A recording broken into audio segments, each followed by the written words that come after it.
Biografia primeira de São Francisco, Frei Tomás de Celano. Como Deus visitou seu coração por meio da enfermidade do corpo e de uma visão noturna.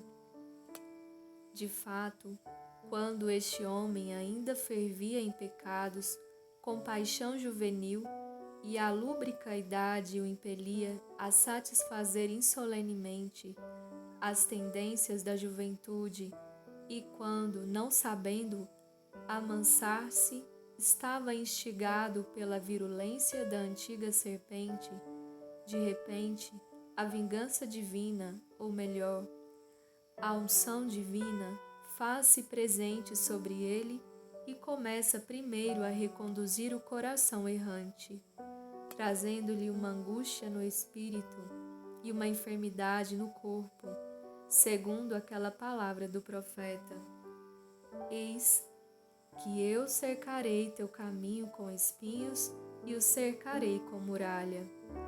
E assim, esmagado longamente pela enfermidade, como merecesse a obstinação dos homens, que dificilmente se emenda, a não ser com castigos, começou a pensar consigo mesmo outras coisas que não as de costume.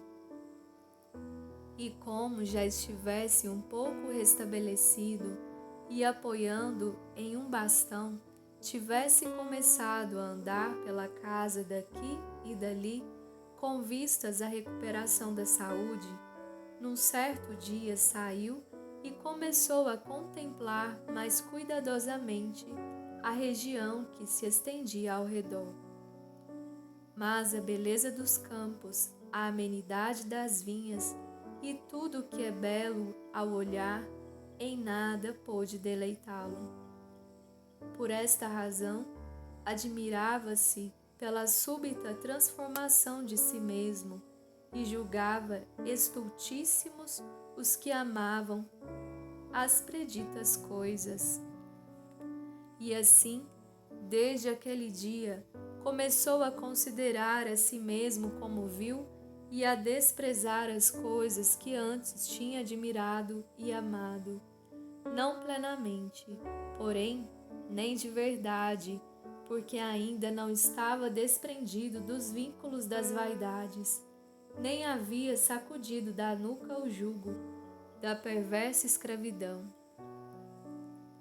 Pois é muito custoso deixar os vícios habituais e, uma vez arraigados no espírito, não se arrancam facilmente.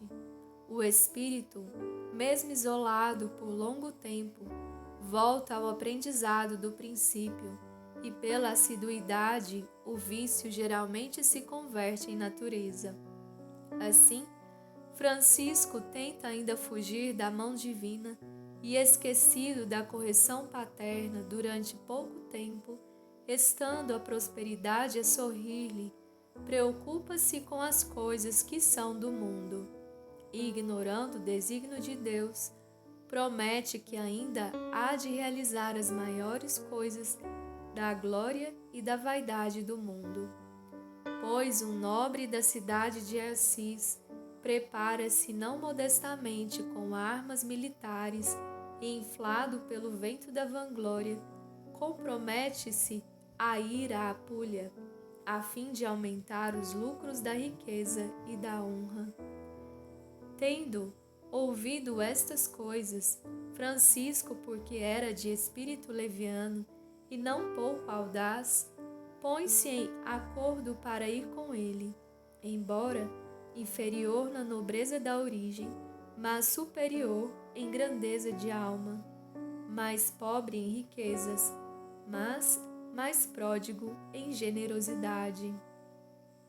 Então, numa noite, depois de entregar-se com toda a deliberação a levar a cabo estas coisas e, queimando-se de desejo, anelar principalmente a fazer a viagem, aquele que o ferira com a vara da justiça o visita por meio de uma visão noturna. Com a suavidade da graça, e porque ele era ávido de glória, atrai-o e exalta-o com o fastígio da glória. Parecia-lhe, pois, ter toda a sua casa cheia de armas militares, a saber, de selas, escudos, lanças e outras armaduras. E alegrando-se muito, pensava consigo mesmo o que seria aquilo e admirava-se em silêncio, pois não estava acostumado a ver em sua casa tais coisas, mas antes pilhas de tecidos para vender.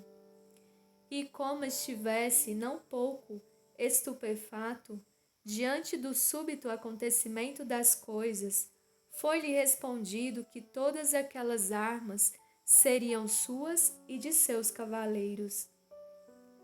Despertando de manhã, levantou-se com espírito alegre e, julgando a visão um presságio de grande prosperidade, assegura-se de que sua viagem à Apulia será coberta de êxito.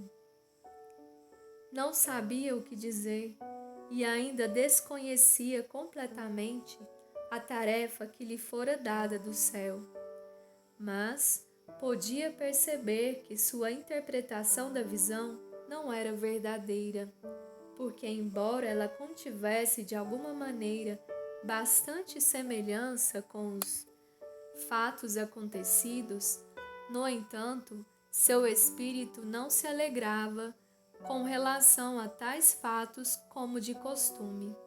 Era, pois, necessário fazer a si mesmo uma certa violência para realizar as coisas meditadas e levar a efeito a viagem desejada.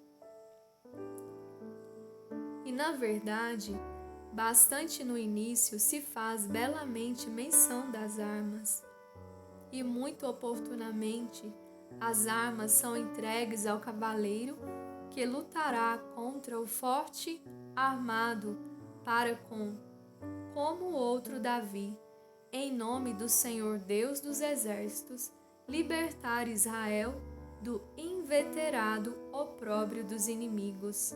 São Francisco e Santa Clara, rogai por nós. Com vosso Filho, ó Mãe Pia, abençoai-nos, ó Virgem Maria.